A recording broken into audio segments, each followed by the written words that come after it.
ഈ പല സ്റ്റേജ് ഷോകളിലും പല പുരുഷന്മാരും പറയുന്നത് കേൾക്കാറുണ്ട്, എൻ്റെ ജീവിതത്തിൻ്റെ വിജയം അല്ലെങ്കിൽ ഞാൻ ബിസിനസ് സാമ്രാജ്യം കെട്ടിപ്പടുക്കാനുള്ള എൻ്റെ കാരണം എൻ്റെ ഭാര്യയാണെന്ന് പറയാറുണ്ട്. അപ്പോൾ യഥാർത്ഥത്തിൽ ഈ കുടുംബ ബന്ധങ്ങളിൽ പാർട്ട്ണർ വഹിക്കുന്ന റോള് ഭയങ്കര വലിയതാണ്. ഒപ്പം തന്നെ എനിക്ക് പലപ്പോഴും തോന്നാറുള്ള കാര്യം, കുടുംബ ബന്ധങ്ങളിൽ സക്സസ് ആയിട്ടുള്ള ഒരാൾക്ക് സമൂഹത്തിലും ബിസിനസ് മേഖലയിലും ഓർഗനൈസേഷൻ മേഖലകളിലും നന്നായി പെർഫോം ചെയ്യാൻ സാധിക്കും എന്നുള്ളതായിട്ടാണ് മനസ്സിലാക്കാൻ സാധിച്ചത്. കാരണം ഒരു കുടുംബത്തെ കൊണ്ടുപോയി നടക്കുക എന്ന് പറയുന്നത് ഒന്ന് ലീഡർഷിപ്പ് വളരെ വേണ്ട കാര്യമാണ്. ഭാര്യയാണെങ്കിലും ഭർത്താവാണെങ്കിലും മക്കളാണെങ്കിലും സണ്ണിലോ അല്ലെങ്കിൽ ഫാദറിലോ ഇതൊക്കെ ആണെങ്കിൽ തന്നെയും ഇവരെ മാനേജ് ചെയ്യാൻ ശക്തമായ ഇമോഷണൽ ഇൻ്റലിജൻസ്, ഇമോഷണൽ സ്കിൽസ് ഉണ്ടെങ്കിൽ അവർക്ക് സാധിക്കും. അപ്പോൾ ഈ പറഞ്ഞ എംപത്തി, അണ്ടർസ്റ്റാൻഡിങ്, കമ്മ്യൂണിക്കേഷൻ, അപ്പോൾ ഇതെല്ലാം ഒരു ലിറ്റ്മസ് ടെസ്റ്റ് അല്ലെങ്കിൽ ഇതൊക്കെ ടെസ്റ്റ് ചെയ്യാനൊരു പ്ലാറ്റ്ഫോമാണ് ഫാമിലി എന്ന് പറയുന്നത്. അപ്പോൾ ഈ ഒരു കാര്യത്തിനകത്ത് നമുക്ക് നമ്മുടെ ഫാമിലി ലൈഫ് സക്സസ് ആക്കാൻ സാധിക്കുന്നുവെങ്കിൽ, വിജയപ്രദമാക്കാൻ സാധിക്കുന്നെങ്കിൽ അത് നമുക്ക് നമ്മുടെ വർക്ക് മേഖലയിലും പേഴ്സണൽ ലൈഫിലും പ്രൊഫഷണൽ ലൈഫിലും സോഷ്യൽ ലൈഫിലും റിഫ്ലക്റ്റ് ചെയ്യാനായിട്ട് സാധിക്കും. പലപ്പോഴും ഇതൊന്നും ഹാൻഡിൽ ചെയ്യാൻ പറ്റാത്ത, ഇപ്പോൾ അണ്ടർസ്റ്റാൻഡ് ചെയ്യാൻ സാധിക്കുന്നില്ല, പ്രോപ്പറായി കമ്മ്യൂണിക്കേറ്റ് ചെയ്യാൻ സാധിക്കുന്നില്ല, അല്ലെങ്കിൽ വേണ്ടതായ ഇമോഷണൽ ഇൻ്റലിജൻസ് സ്കിൽസ് ഇല്ല, ഇതൊക്കെയാണ് കുടുംബ ബന്ധങ്ങൾ പലപ്പോഴും പരാജയപ്പെടാനുള്ള കാരണം. അപ്പോൾ ഈ പല എക്സ്പേർട്സും പറയുന്നത് ഈ ഫാമിലി ലൈഫ് എന്ന് പറയുന്നത് ഒരു സൈക്കിൾ ചവിട്ടുന്ന പോലെയാണെന്ന് പറയും. ഇപ്പോൾ സൈക്കിൾ ചവിട്ടി വന്നിട്ട് രണ്ട് പെഡലുണ്ട്, ഒരു പെഡൽ മേളിലിരിക്കുന്നു, മറ്റേ പെഡൽ താഴെയാണ്. അപ്പോൾ മറ്റേ ആ പെഡൽ താഴേക്ക് വന്നു, വേറെ അയക്കുന്നു. അപ്പോൾ എപ്പോഴും ഒരാൾ അത് കോംപ്രമൈസ് ചെയ്യാവുന്ന അല്ലെങ്കിൽ അഡ്ജസ്റ്റ് ചെയ്യുക എന്നുള്ളതല്ല, അണ്ടർസ്റ്റാൻഡ് ചെയ്യുക അല്ലെങ്കിൽ അക്കോമഡേറ്റ് ചെയ്യുക എന്നുള്ളതാണ്.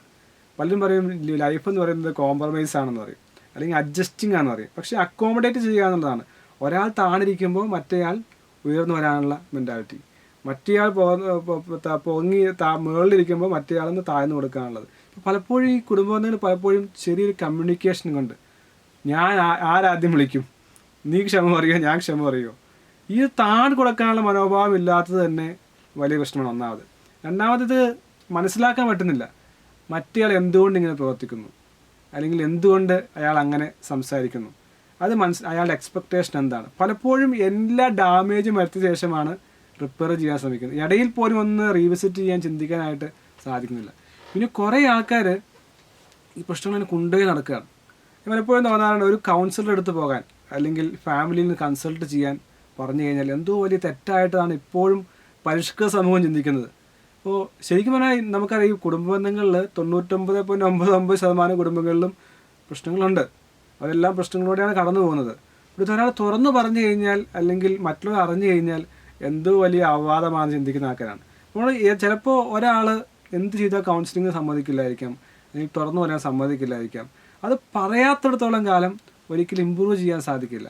അപ്പോൾ പലപ്പോഴും പല കുടുംബ ബന്ധങ്ങളും ഒരാൾ വളരെ സഹിച്ച് പോകുമായിരിക്കും. മറ്റേയാൾ എപ്പോഴും ഇപ്പോൾ 3 റോള് പറയുമല്ലോ, victim role, saviour role, prosecutor role എന്ന് പറയുന്നത്. ചില ആൾ എപ്പോഴും വിക്ടിമായി കളിച്ചുകൊണ്ടിരിക്കുന്നു, മറ്റേയാൾ പ്രോസിക്യൂട്ടറായി നിൽക്കൊണ്ടിരിക്കുകയാണ്. അപ്പോൾ ഈ ഒരു ആരെങ്കിലും ഒരാൾ സഹിച്ചാൽ എത്ര സഹിക്കാൻ പറ്റും, ആ സഹിക്കുന്ന ആളുടെ ജീവിതം എത്ര ദോഷകരമായിരിക്കും. അപ്പോൾ അതുകൊണ്ട് ചിലപ്പോൾ ഈ ഡൊമിനേറ്റ് ചെയ്യുന്ന ആൾക്ക് അറിയില്ലായിരിക്കും ഇന്നയാൾ ഇത്രയും വികാരത്തിൽ കടന്നു പോകുന്നു, വിഷമത്തിൽ കടന്നു പോകുന്നെന്ന് മറ്റേയാൾ അറിയുന്നില്ലായിരിക്കും. അപ്പോൾ ഇയാൾ എങ്ങനെ മനസ്സിലാക്കി കൊടുക്കാൻ സാധിക്കും? അപ്പോൾ ഈ ഒരു കാര്യത്തിനകത്തൊരു ഇൻ്റർലോക്വേറ്റർ അല്ലെങ്കിൽ ഒരു മീഡിയേറ്റർ അല്ലെങ്കിൽ ഒരു കൗൺസിലറൊക്കെ ആവശ്യമാണ്. അപ്പോൾ നമുക്കൊരു അസുഖം നമ്മൾ എന്ത് ചെയ്യും? നമ്മൾ ഹോസ്പിറ്റലിൽ പോകും, മരുന്ന് കഴിക്കും. പക്ഷേ മനസ്സിൻ്റെ പ്രശ്നങ്ങളൊക്കെ, കമ്മ്യൂണിക്കേഷൻ പ്രശ്നങ്ങളൊക്കെ, കുടുംബ പ്രശ്നങ്ങൾക്ക് ഒരാളെ കാണുന്നത് എന്തോ പ്രശ്നമായിട്ട് ഇപ്പോഴും സമൂഹം കാണുകയാണ്. കൗൺസിലിന് പോകാൻ പറ്റുന്നില്ല, തെറാപ്പിസ്റ്റിനെ കാണാൻ സാധിക്കുന്നില്ല. അപ്പോൾ ഇതൊക്കെ ശരിക്കും പറഞ്ഞാൽ എല്ലാ കുടുംബങ്ങളിലും ഉള്ള പ്രശ്നമാണ്. ഈ പുസ്തകമുള്ള മാൻ ഫ്രം വീനസ് എന്ന പുസ്തകങ്ങളുണ്ട്. രണ്ടും ഓപ്പോസിറ്റ് ഡയറക്ഷനാണ്. ഓപ്പോസിറ്റ് ഫാമിലിയിൽ നിന്ന് വരുന്നു, ഓപ്പോസിറ്റ് കൾച്ചറിൽ നിന്ന് വരുന്നു, ഓപ്പോസിറ്റ് ബാക്ക്ഗ്രൗണ്ടിൽ നിന്ന് വരുന്നു. എല്ലായ്പ്പോഴും ആകണമെന്നില്ല. അതുകൊണ്ട് ഇത് കൂടി ഇടിക്കുമ്പോൾ ഒരു സ്പാർക്ക് ഉണ്ടാകുകയും സ്ഫോടനം ഉണ്ടാകുകയും ചെയ്യാവുന്ന സ്വാഭാവികമാണ്. പക്ഷെ അതിനൊരു ജീവിതകാലം മൊത്തം നൽകുന്ന പ്രശ്നമായി കണ്ടുകൊണ്ട് മനുഷ്യൻ ജീവിക്കുമ്പോഴാണ് ഈ പ്രശ്നങ്ങൾ കൂടുതൽ വഷളാകുകയും ബന്ധങ്ങൾ വേർപെടുകയും മക്കൾ അനാഥരാകുകയും മാതാപിതാക്കൾ അല്ലെങ്കിൽ ബന്ധുക്കൾ വിഷമിക്കുകയൊക്കെ ചെയ്യുന്ന അവസ്ഥ. പലപ്പോഴും ഒന്ന് അണ്ടർസ്റ്റാൻഡ് ചെയ്യാൻ ശ്രമിച്ചാൽ, എംപതൈസ് ചെയ്യാൻ ശ്രമിച്ചാൽ, ലിസൺ ചെയ്യാൻ ശ്രമിച്ചാൽ മാറ്റാവുന്ന കാര്യങ്ങൾ ഒട്ടനവധി കാര്യങ്ങൾ. അപ്പോൾ ഇതൊന്ന് വലിച്ചെറിഞ്ഞു കഴിഞ്ഞാൽ, ഇപ്പോൾ അടുത്ത കാലത്ത് വാട്സപ്പിനും ഫേസ്ബുക്കിനും ഒക്കെ പ്രചരിക്കുന്ന ഒരു വാട്സപ്പ് സന്ദേശമുണ്ട്.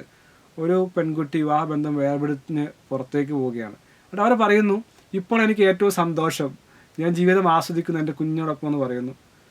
അപ്പോൾ കുഞ്ഞോടൊപ്പം യാത്ര ചെയ്യുമ്പോൾ കുഞ്ഞ് പറയുകയാണ്, കുഞ്ഞ് സന്തോഷവതിയല്ല. അപ്പോൾ കുഞ്ഞ് പറയുകയാണ്, നല്ല കാര്യമാണ്, നമ്മൾ കുറേ സ്ഥലങ്ങളൊക്കെ പോകുന്നു, പക്ഷെ എനിക്ക് ആസ്വദിക്കാൻ പറ്റുന്നില്ല, എനിക്ക് സന്തോഷവും കിട്ടുന്നില്ല എന്ന് കുഞ്ഞ് പറയുകയാണ്. അപ്പോൾ പറയുന്നു, അച്ഛനുണ്ടായിരുന്നപ്പോൾ എന്ത് രസമായിരുന്നു, ഒരുമിച്ച് പോകാമായിരുന്നു, കളികളുണ്ടായിരുന്നു, തമാശകളുണ്ടായിരുന്നു. അപ്പോഴാണ് ഈ വ്യക്തി തിരിച്ചറിയുന്നത്, അയ്യോ എനിക്ക് ഈ ബന്ധം നിലനിർത്തേണ്ടത് ആവശ്യമായിരുന്നല്ലോ എന്ന്. അവ തിരിച്ചു പോകുന്നു, പഴയ ബന്ധത്തിലേക്ക് വരുന്നു എന്നൊക്കെയാണ് കഥ പറയുന്നത്. ഇത് സ്ത്രീക്ക് മാത്രമല്ല പുരുഷനും.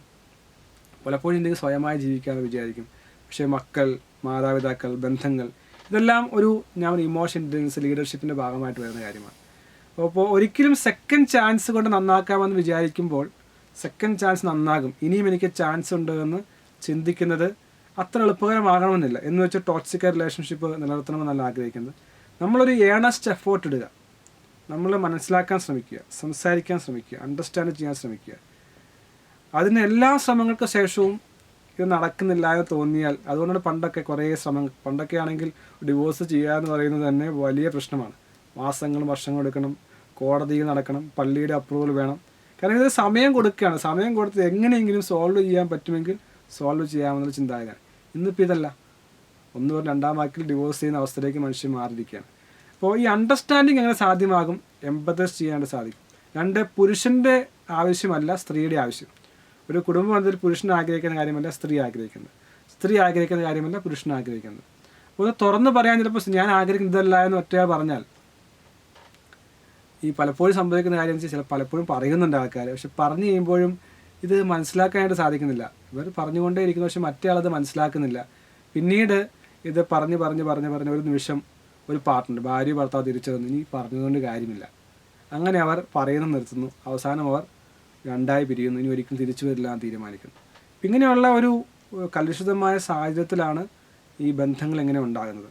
അപ്പോൾ അതിന് എങ്ങനെയാണ് പരിഹാരം കണ്ടെത്തുക എന്നുള്ള ചോദ്യം കുഴക്കുന്ന ചോദ്യമാണ്. ഒരുപക്ഷെ കുടുംബങ്ങളിൽ നിന്ന് ആരംഭിക്കേണ്ട പ്രശ്നങ്ങൾ ആണ്. പിന്നെ ഈ പദം പ്രീ മാരിറ്റൽ കൗൺസിലിംഗ് പോലെയുള്ള കാര്യങ്ങൾ ആവശ്യമാണ്, അല്ലെങ്കിൽ തെറാപ്പിസ്റ്റുകളുടെ ഇൻവോൾവ്മെൻറ്റ് ആവശ്യമാണ്, സെൽഫ് അനാലിസിസ് ആവശ്യമാണ്, ബന്ധങ്ങൾ സൂക്ഷിക്കാനുള്ള ടാക്ടിക്കുകളും സ്കില്ലുകളും ആവശ്യമാണ്, മനസ്സിലാക്കലുകൾ ആവശ്യമാണ്, അണ്ടർസ്റ്റാൻഡ് ചെയ്യാനുള്ള കഴിവ് ആവശ്യമാണ്, എമ്പതൈസ് ചെയ്യാനുള്ള കഴിവ് ആവശ്യമാണ്. ഇപ്പോൾ സാധാരണ 5 ലവ് ലാംഗ്വേജസ് എന്ന് പറയുന്ന ഒരു സിദ്ധാന്തമുണ്ട്. നിങ്ങൾ ഒരു കേട്ടിട്ടുണ്ടാവും, 5 ലവ് ലാംഗ്വേജസ്. അത് പുരുഷനും സ്ത്രീയും ഒരുപോലെ ആഗ്രഹിക്കുന്നതാണെന്ന് പറയും. ഇപ്പോൾ നിങ്ങൾ സൈക്കോളജിയൊക്കെ വായിച്ചാൽ പുരുഷൻ്റെ ആഗ്രഹം അല്ലെങ്കിൽ ആവശ്യം എന്ന് പറയുന്നത് അവനെ എൻകറേജ് ചെയ്യുക, അവന് പ്രോത്സാഹനം കൊടുക്കുക, അവന് പരിഗണന കൊടുക്കുക, ഇതെല്ലാമാണ് പുരുഷൻ ആഗ്രഹിക്കുന്നത്. പക്ഷേ സ്ത്രീ ആഗ്രഹിക്കുന്നത് കുറേയൊക്കെ ലിസൺ ചെയ്യപ്പെടുക, റെസ്പെക്റ്റ് ചെയ്യുക, കെയർ ചെയ്യപ്പെടുക. പലരും വിചാരിക്കുക സൗന്ദര്യമുണ്ടെങ്കിൽ സമ്പത്തുണ്ടെങ്കിൽ സ്ത്രീകൾ ആകർഷിക്കുമെന്ന്. അവർ ആഗ്രഹിക്കുന്നത് വേണ്ട കെയർ ലഭിക്കുക, എന്നെ മനസ്സിലാക്കുക, എൻ്റെ പ്രശ്നങ്ങൾ കേൾക്കുക. ഇപ്പോൾ പുരുഷൻ ചിന്തിക്കുന്നത് അവൻ ഒരു കേവ്മാൻ എന്ന് പറയും. പുരുഷന് എപ്പോഴും പ്രശ്നം വരുമ്പോൾ ഒളിച്ചോടാൻ ആഗ്രഹിക്കുന്ന ആളാണ്, അല്ലെങ്കിൽ സൊല്യൂഷൻ കണ്ടെത്താൻ ആഗ്രഹിക്കുന്ന ആളാണ്. സ്ത്രീ പ്രശ്നം വരുമ്പോൾ അത് തുറന്ന് പറയാൻ, ഉത്തരം ആഗ്രഹിക്കുന്നില്ല, ആരെങ്കിലും ലിസൺ ചെയ്യാൻ വേണമെന്ന് ആഗ്രഹിക്കുന്ന ആളാണ്. ഇത് ഈ ഒരു വളരെ ഒരു കെമിസ്ട്രി ഇതിനകത്തുണ്ട്.